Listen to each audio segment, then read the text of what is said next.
Gilbert Demeure, nous sommes à une semaine des élections Oui. présidentielles et aujourd'hui on se pose certaines questions.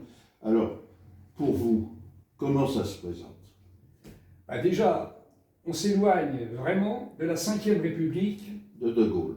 fondée par le général de Gaulle. D'accord. Euh, pour lui, il y avait une importance que la France prenne ses propres décisions pour conduire la politique du pays. Une chose a encore été essentielle pour le général, c'était le référendum. Oui, effectivement. Le référendum, et c'est vrai que en 2017, par exemple, avec mon petit groupe, on a écrit à 37 médias, et aucun n'est revenu vers nous, mais ils sont venus, il y a eu un pic sur le blog de France Espérance.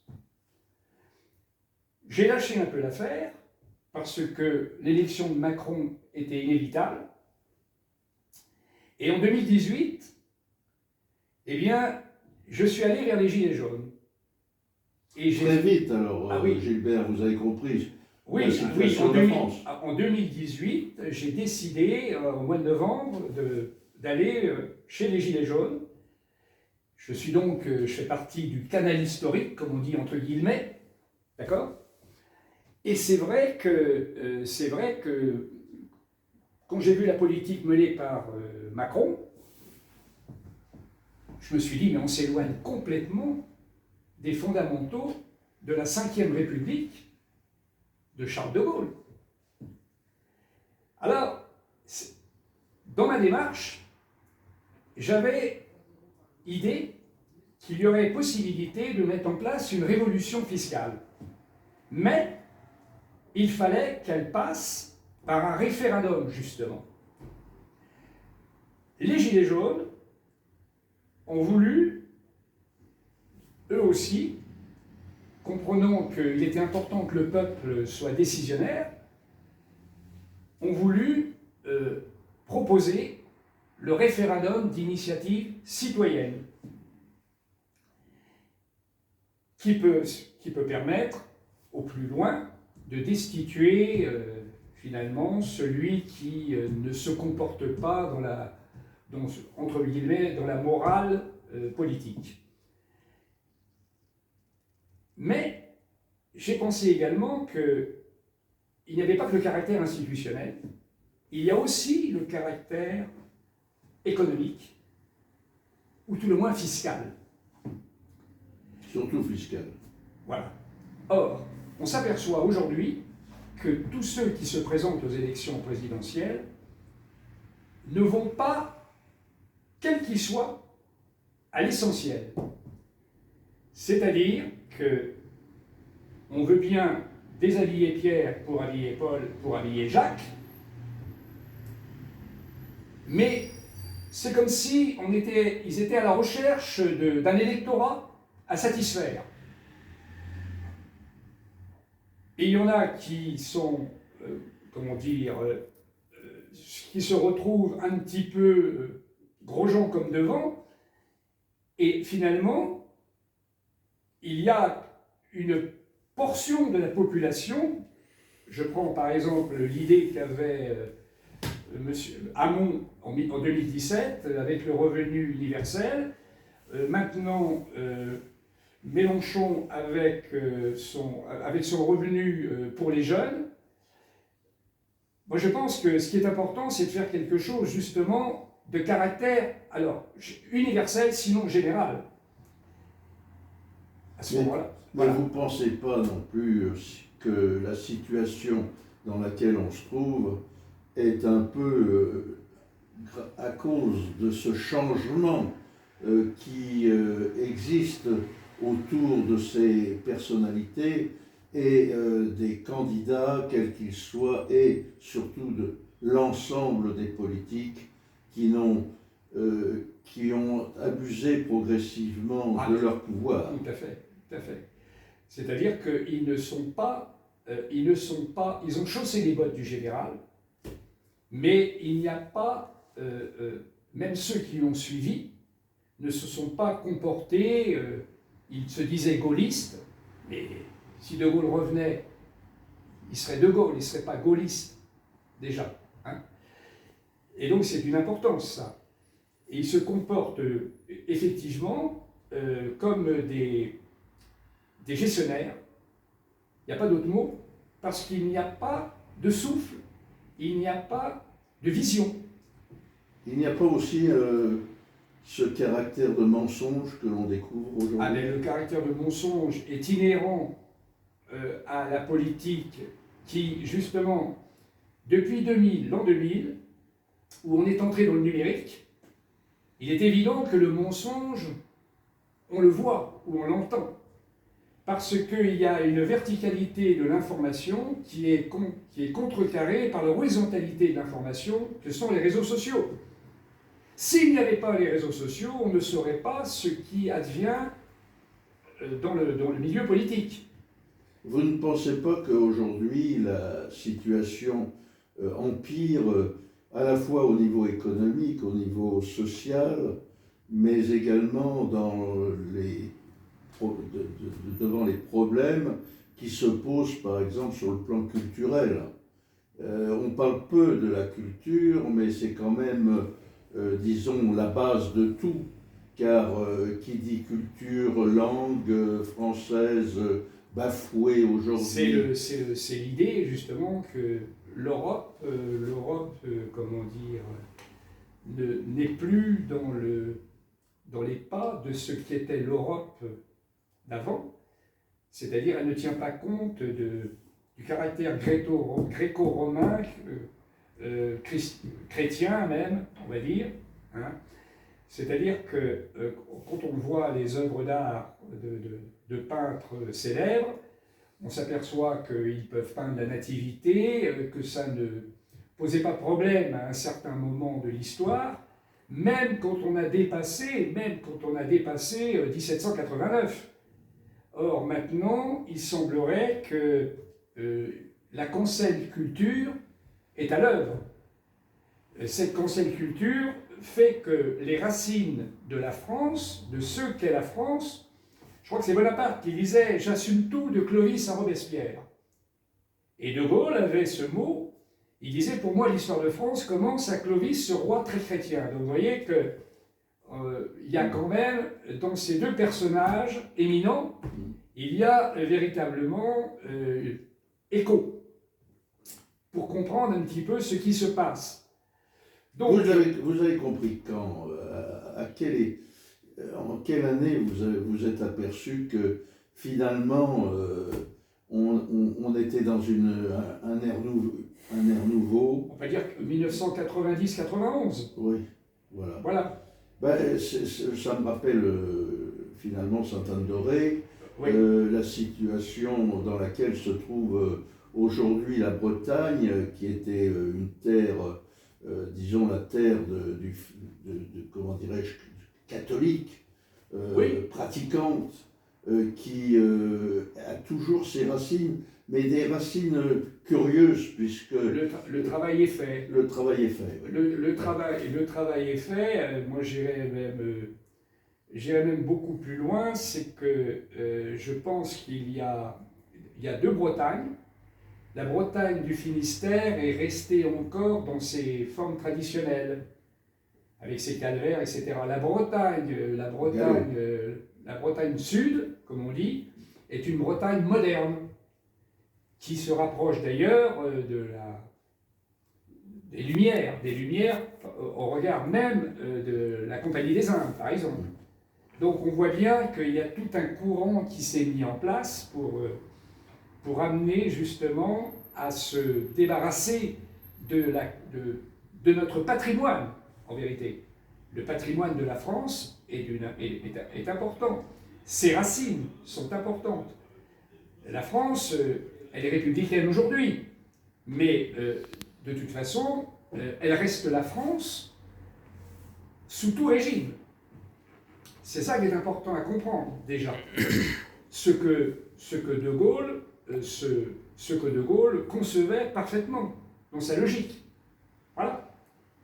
Et en fait, on est dans un processus de déculturalisation que Macron d'ailleurs prône, parce qu'il est européiste, et le général de Gaulle est tombé avec des européistes tels que Giscard d'Estaing. J'irai beaucoup plus loin, elle est mondialiste. Mondialiste. Mais ça a commencé chez nous en 1973, quand Georges Pompidou a décidé que les emprunts se feraient auprès des banques et non plus de... Voilà, Et lui qui était directeur général de chez Rothschild, c'est absolument compréhensible.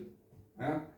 Et Macron, lui, si Georges Pompidou derrière lui était Rothschild, devant Macron, c'était Rothschild aussi. Une grande date, je crois que c'était le 19 avril 2019, l'incendie de Notre-Dame de Paris. Oui. Ne pensez-vous pas qu'il y a un symbole dans cette, que l'on découvre au travers de cette... Il y a non seulement un symbole, mais c'est dans le mois d'avril 2019 que Rothschild a retiré son argent, enfin en tout cas de la bourse. D'accord? Donc c'est quand même intéressant à comprendre. Mais quand l'incendie de Notre-Dame, c'est justement pour faire comprendre dans quel état la France allait entrer. Parce que je rappelle quand même que la France a toujours été considérée comme la fille aînée de l'Église, et c'est justement la symbolique de Notre-Dame de Paris qui a rappelé aux gens qu'il y avait Notre-Dame, et ça a suscité énormément d'émotions à travers le monde. Et pourtant, la France est arrivée dans son esprit de laïcité. Je ne sais pas d'ailleurs si j'osais le dire, c'est pas être neutre, c'est neutraliser qui compte. Il y a un symbole qui peut être découvert au travers d'un ouvrage qui s'appelle « Les souterrains de Notre-Dame de Paris » et dans lequel Madame Frôle, une professeure de l'Université de Londres, s'exprime curieusement en 2016 en parlant justement de la sortie lorsque le prochain événement aura lieu à Notre-Dame de Paris, sortira des souterrains l'Antéchrist. Alors, aujourd'hui, est-ce que l'Antéchrist est sorti réellement? Ou est-ce que nous vivons une période... Il y a trois Antéchrists. Il y aura, d'après Maria Valtorta, elle parlait qu'il y avait trois Antéchrists. Le dernier sera le fils de Satan. Et donc, le fils de Satan correspond en miroir à Jésus-Christ en face. Mais il y a trois antéchrists. Mais on est dans une période antichristique. Les antéchrists ne sont pas automatiquement des chefs de guerre qu'on qualifie comme tels, que ce soit les Napoléons, que ce soit les Hitler, que ce soit les Staline, etc. Les antéchrists se tiennent dans l'ombre jusqu'à ce que l'antéchrist, le vrai, soit lui à la lumière. Parce que les temps étant là. Et il semblerait qu'effectivement, on est dans une période antichristique. Donc le début de l'Apocalypse. Mais le début de l'Apocalypse, c'est on va dire, ce n'est pas la fin des... c'est pas le jugement dernier auquel on va assister, parce que s'il y a un jugement dernier, inévitablement, il y a bien un jugement qui le précède, déjà. On est arrivé à l'Apocalypse de Saint Jean, et surtout, la chute de Babylone. Babylone la grande prostituée. Or, depuis 240 ans, ils se sont échinés à mettre en place cette République universelle. La République universelle, c'est bien la République qui est la prostituée. la prostituée. Mais, comme disait Paracelse dans ses écrits, tu as divisé le devoir en droite et en gauche comme si tu ne devais être gêné par aucune des deux parties. Une putain fait, excusez-moi du terme, mais il est là, Oui. fait l'amour, ne fait l'amour qu'en divise, mais à un moment, tout est rendu public pour elle. Et c'est là qu'elle tombe. Ouais. Voilà. Et c'est ça qu'il faut comprendre. C'est-à-dire qu'on a des gens qui divisent pour régner et qui, à côté de cela, additionnent. Et puis il y a le fait que aujourd'hui on découvre, par exemple autour de vous, que la pensée, la véritable pensée, la pensée profonde, et puis les déclarations que l'on peut faire, qui autrefois étaient sensées, aujourd'hui on dirait qu'il y a une disparition du bon sens. Est-ce que vous ne pensez pas que c'est à cause... C'est écrit aussi. C'est écrit. Oui, c'est écrit que les esprits seront obscurcis. Voilà. Les esprits sont obscurcis parce qu'on est dans ce qu'on appelle une période de confusion. C'est-à-dire qu'on n'y comprend plus rien, tant sur le plan national qu'international. On ne comprend plus rien, on ne sait plus qui sont les responsables ou ceux qui sont irresponsables. On ne le sait plus. On est donc dans une période de confusion qui montre bien qu'on est dans j'allais dire, un tournant évident de la société. Et quand on dit elle est tombée Babylone la Grande, dans un endroit que j'avais lu, Babylone, ce n'est pas une ville, c'est le monde entier. Donc c'est le mondialisme en lui-même, le nouvel ordre mondial. Et le nouvel ordre mondial se devait d'être dans comment on va dire, dans une réussite. C'est au moment où ils croiront atteindre leur réussite pour l'appliquer complètement, j'allais dire définitivement, c'est là qu'ils sont attendus dans leurs limites. Pas dire plus. Gilbert Lemaire, aujourd'hui, le conflit, oui. Russie. Oui. On parle beaucoup de Poutine. Moi, je suis absolument sidéré par la position de l'ensemble, enfin d'une grande partie des Français qui ne connaît rien à l'histoire. Il faut savoir que l'Ukraine est un pays qui a été toujours russe. Il faut le savoir, au temps des tsars. Pourquoi on ne bombarde pas, par exemple, aujourd'hui Kiev? C'est parce qu'il y a une valeur historique trop importante et jamais Poutine s'amuserait à tirer au milieu de cette ville. Il sait que c'est un peuple frère, mais qui est entre les mains. Il est en quoi en ce moment? Qui est entre les mains de gens qui font le jeu actuellement d'une certaine forme de perversité interne à l'Ukraine, et qu'il y a des Russes qui se tournent vers Poutine, d'autres qui certainement ne doivent pas voir ça d'un bon œil, ces bombardements, mais de toute façon, ils ont élu à un moment donné un président qui sortait à la fois du musical ou de choses de ce style, et également d'une série télévisée. Donc on voit bien qu'ils ne savent pas à quel sein se vouer. Mais à l'intérieur de l'Ukraine, il y a des gens qui sont restés et qui ont des parents qui sont en Russie. Et donc, Kiev est le berceau de la Russie, il est normal qu'à partir du moment où Poutine a une vision nationale de son pays, c'est-à-dire impériale, pour ne pas dire le mot, qui dépasse complètement le principe de l'Union des républiques socialistes soviétiques athées, je précise, hein, il faut dire les choses telles qu'elles sont, c'était comment on dirait, un régime matérialiste, complètement matérialiste, et Poutine, dans son esprit, veut croire à cette résurgence de sa Russie, cette sainte Russie, comme on l'appelait longtemps.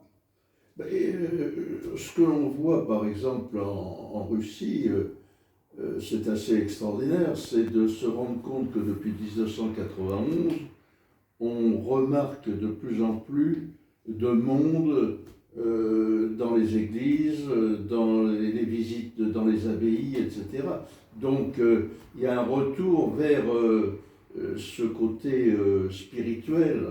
Et à partir du moment où le caractère matériel de la société est dans son pourrissement, je dis bien dans son pourrissement, donc si on prenait une plante ou un arbre, il est dans la vernalisation, il est dans la pourriture, il est évident qu'avant que le printemps émerge, on a déjà, à la mort de quelque chose, on a une sorte de renaissance, et on va dire un germe qui rejaillit.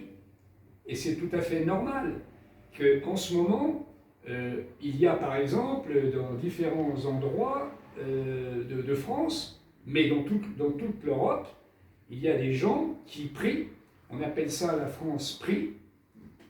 D'ailleurs, je fais partie de cette petite communauté qui va face à des calvaires, et le mercredi, on se retrouve à quelques-uns. On n'est pas dans les églises, parce que les églises justement, étaient faites pour, comme l'enseignement était donné, pour prier derrière ces persiennes, tandis que là, c'est montré quand même qu'il y a cette résurgence du spirituel qui, malgré l'obscurité, fait jaillir une certaine lumière, quelque part. Voilà, c'est ça. Alors je pense, Gilbert Lemaire, qu'en réalité, pour conclure, vous êtes dans la droite ligne d'un homme que l'on ne peut contester, qui s'appelle Malraux. Et Malraux disait, le siècle prochain sera spirituel. Ou ne sera pas. Ou ne sera pas, oui, j'allais à rajouter. Donc, qu'est-ce que vous en pensez? Oui. C'était un visionnaire en quelque sorte. C'est-à-dire qu'il est obligé, tout individu est obligé d'avoir des étincelles de ce qui ne lui appartient pas. C'est-à-dire une sorte de prémonition dans la compréhension ou même dans ses écrits. On a Orwell, on a tous ces gens qui ont des capacités d'aller chercher par intuition la vérité, quelque part. Voilà. Et comment vous voyez le devenir? Le devenir, c'est que une fois que le jugement des nations aura fait le nettoyage, ça sera terrible déjà, mais on est obligé de passer par là. On va aller vers, à mon avis, comment on appelle ça? Un retour. Un retour, un renouvellement de quelque chose, et c'est attendu par les prophéties mariales, etc. On nous dit d'ailleurs que c'est de la Russie que vient la délivrance du monde, donc la Vierge à Fatima en 1917 s'était pas trompée, mais à l'époque, elle parlait de l'URSS et elle savait qu'à un moment donné, les choses auraient basculé même en Russie, dans un sens positif en tout cas. Voilà. Merci Gilbert Lemaire pour C'est moi qui vous remercie.